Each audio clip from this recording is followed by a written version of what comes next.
मता इमाम मालिक में हदीस में भी है नज़र लगने के बारे में। तो नज़र लगने की क्या हकीकत है, क्या और उसका नज़र में एक ताकत तो होती है ना कि नहीं होती? होती है।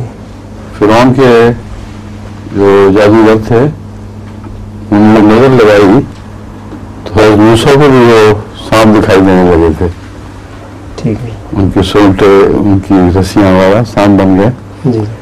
तो नज़र की ताकत तो मारूफ और मशहूर है। मेस्मरिज्म और हिप्नोटिज्म भी इसी की शाखें हैं मुख्तलिफ। ठीक है। जो उसका इलाज फिर? उसका इलाज सबसे बड़ा तो है जो मूसा ने किया था, अल्लाह ने से ताल्लुक बांधा, खुदा तआला ने उसकी नज़र तोड़ दी। ठीक है। और लाहौल वाला क़ुव्वत था वो गवाह है जो खासतौर पर नज़र के खिलाफ इस्तेमाल की जाती है। कोई ताकत और कोई खौफ अल्लाह के सिवा नहीं है जी। लाहौला कोई खौफ, ठीक है, वही क़ुव्वत और आप क़ुव्वत है जो कोई ऐसी ताकत जो फ़ायदा बख्श हो खुदा के सिवा नहीं है।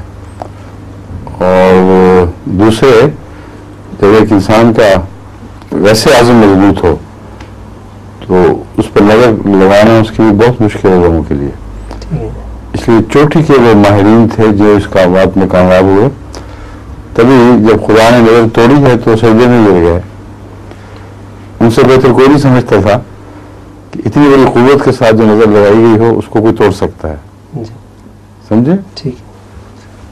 मगर ये रोजमर्रा का वहम जो है वो मुराद नहीं है आए दिन कि उसको नज़र लगी उसको नज़र लगी जी। वो बाल बच्चों को वहम होते हैं खाम खा। बच्चे बीमार भी होते रहते हैं आए दिन और बजाय इसके कि उसका डॉक्टरी इलाज कराएं वो नज़र के पीछे पड़ी रहती हैं, बच्चे जाया कर देती हैं अपने इस तरह। ठीक।